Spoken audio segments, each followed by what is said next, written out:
o má kọjá mẹ́ta kẹ́ bóun ní èrè èrò ṣàlàfíà rẹ̀ wà ẹ máa wo ètò Bisi ológe show ètò ìgbàsí ètò ìgbàyùn ètò ìbárajọ ẹ má wo my name is Cookie Raji Ambode ẹ máa wo ètò Bisi ológe show èèyàn wa ní pàdé wa ní ẹ̀jẹ̀ mi ló sọ̀ ní catch ya later.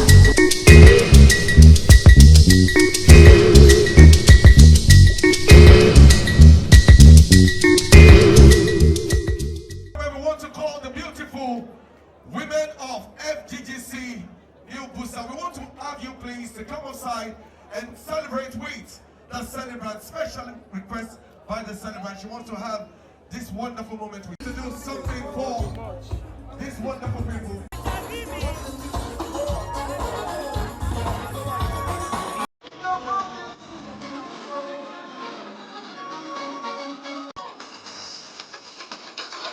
Ladies and gentlemen,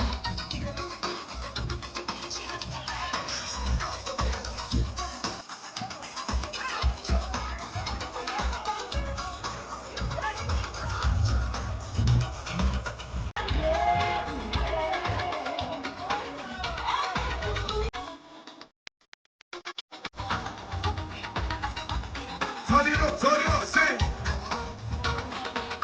Get busy. Get busy. Can we please let's have the celebrant?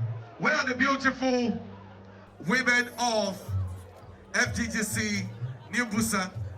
Okay, quickly, let's have you. FGC, we want to celebrate with the celebrant. Can we please let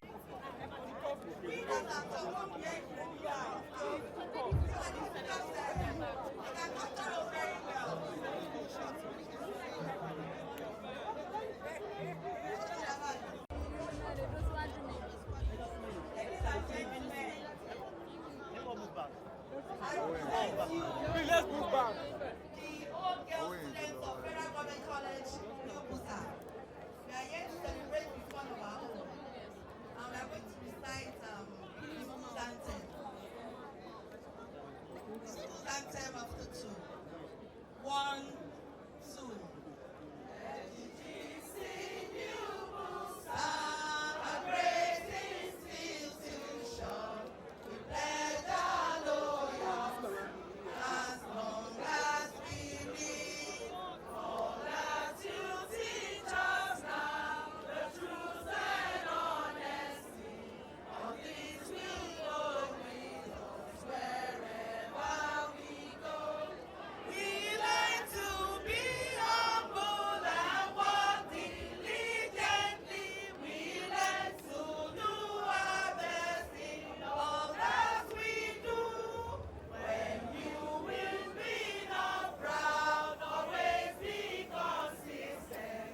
All these be our guidelines wherever we go.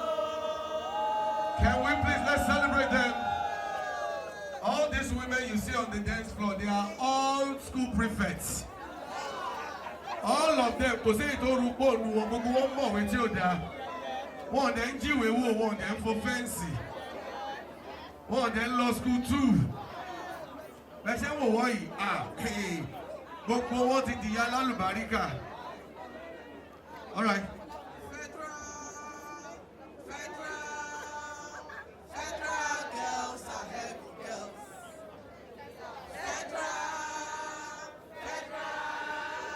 Federal girls are heavy girls. We are heavy girls from Paris State. Niger State. We are heavy girls from Niger State. When you see our girls from Niger State, you gotta shout, ooh! You gotta fall for us. You gotta shout, ooh! Thank you very much. Ẹ ṣì máa rápù ní ìtẹ́ ìbá lọ yìí. Okay, Remilekun, Ashabiade, Talabi. We used to call her Remilekun back then in school. She is the president of 93 sets, and she's very good. In fact, we decided to make her life president.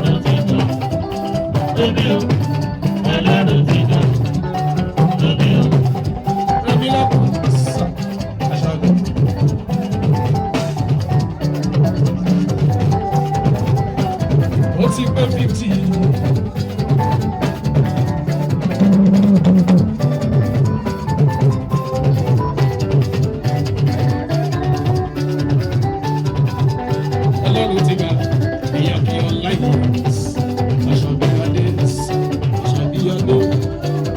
kó bá mi kí dáadáa. Èyí bá yé tí bàbá yé tún dé, yóò lórí tèmi tí wàá ní. Àwọn student lọ yó.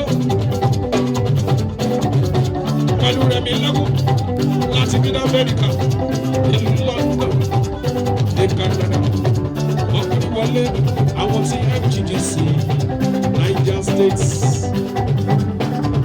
Àwọn tí yé lórí. Oyè wọn bá èyí FGGC ọwọ́ yìí dá ẹ̀yẹ bá ọwọ́ yìí o.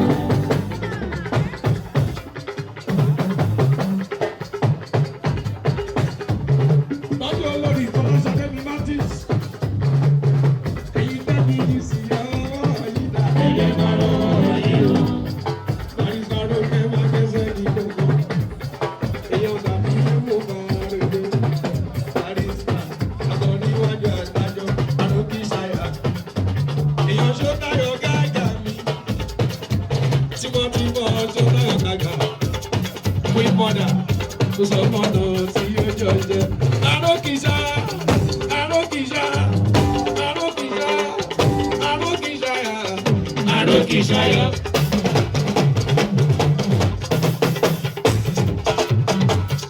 Parisaro ń kẹ́mi, èyàn kà ṣàbí. Tímọ́tímọ́ ṣó dáyọ̀ gàgà, ìdúpọ̀ jọ́sí. Àjàyè wà ní Lagos Island. Èyàn ti wọlé, sexy baby. Lélẹ́lẹ́lẹ́lẹ́, Parisma lọ́yà o. Èyàn kà Ashabiade. Èyàn Remilekun bí Talabi. Lókè o, máa jayé orí ẹ lọ. Èyí olórí yé lónìí tèmi ti wá ní Àfọláṣadé. Oníyan kí mi ọ̀fọ̀já. Oníyan kí mi àfọ̀já. Èyàn tó lórí Fọláṣadé bí Martins mi. Àwọn tí Ashabiade Remilekun. Àfọláṣadé. Àfọláṣadé.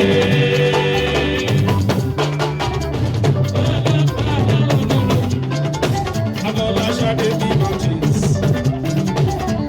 Èyàn bá fọjá, èyàn bá ṣáàbí.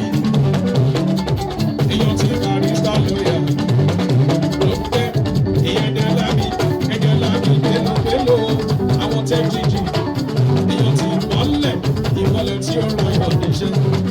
Ìmọ̀lẹ̀ máa sọ fún olórí Àṣàbí. Wọ́n ti rí kẹ̀kẹ́, wọ́n ti rí kókó. Ashabiade lóògùn gbọ́dọ̀ lóògùn ọ̀dọ̀. Ashabiade padà kúmáyọ̀. Àwọn dábìtì ìjọba ìfà sọ fún ẹgbẹ́ FGGC. Èyàn ni ọlọ́bì ìgbélò. Ó ń ṣe ti àkọjá. Èyàn láríké. Èyàn takọjá. Èyàn tọ́láré. Ó ń ṣe ti barista lọ́yà. Èyàn takọjá. Oníyan bí bàbá tèmi jẹ́. Àbìnà oníyan kìíní, èèyàn ní kẹ́mi tẹríba, èèyàn tó lórí kéré, àwọn tàkọ̀dá, àkọ̀dá lélẹ̀. Àwọn tàkọ̀dá lélẹ̀, èèyàn barista lọ́yà, èèyàn tó lórí kéré, ọlẹ́nu níbẹ̀, èèyàn tà ṣáàbí, èèyàn ní ọlábì, ẹni ọlábì gbèlò, èlò lówó ẹ̀, ẹni ọlábì gbèlò. Ẹni ọlábì gbèlò, ọlẹ́nu níbẹ̀. Ìmọ̀lẹ̀, èèyàn jẹ́ kó mọ̀, jẹ́ kó mọ̀, jẹ́ kó mọ̀, jẹ́ kó mọ̀, jẹ́ kó mọ̀, jẹ́ kó mọ̀, jẹ́ kó mọ̀, jẹ́ kó mọ̀, jẹ́ kó mọ̀, jẹ́ kó mọ̀. Débọ̀dì, ìmọ̀lẹ̀, débọ̀dì. Èyí tó Àṣàbí, débọ̀dì. Ìmọ̀lẹ̀ bèbí, èyí tó Àṣàbí, èyí Remilekun mi 50. Oya sexy baby. Looking 60. Awọ́dà. Ashabiade. Èyàn tó ní yọkí. Èyàn tó lórí dé. Ó ṣe ti barista ló ń kẹ́. Ọbẹ̀ ilẹ̀ yóò bàjẹ́. Àṣàbí. Ọbẹ̀ ilẹ̀ yóò bàjẹ́. Ọbẹ̀ ilẹ̀ yóò bàjẹ́. Ọbẹ̀ ilẹ̀ yóò bàjẹ́. Bóyá bó ṣe ń jó. Ìmọ̀lẹ̀ mi, ó lè dìjà sílẹ̀ nílé ijó. Tí mo tí máa ṣàbíyàdé tó ṣe yọ. Ó lè níjà sílẹ̀ nílé ìjọ. Ìmọ̀lẹ̀ sí Àṣàbí. Bóyá ògo ló jí ẹ̀ lóru ẹ̀ mọ́. Níbo Àṣàbí lẹ́yìn lákùnmí àǹtí ògo ló jí ẹ̀ lóru òní. Èèyàn lẹ́yà kí ògo tí yẹ jẹ́jẹ́ rẹ̀ bẹ́yìn. Ìmọ̀lẹ̀ jẹ́ gbọ́mọ̀. Àwọn ọ̀tá lẹ́sẹ̀ ròde mi. Èèyàn kan láṣà ní mi Matis. Ògo tí yẹ jẹ́jẹ́ rẹ̀ bẹ́yìn. Àṣàbí àwọn ọ̀tá lẹ́sẹ̀ ròde mi. Ìmọ̀lẹ̀ sọ fún pé ẹ wo wọn wọ́n lè jọ lẹ́yìn.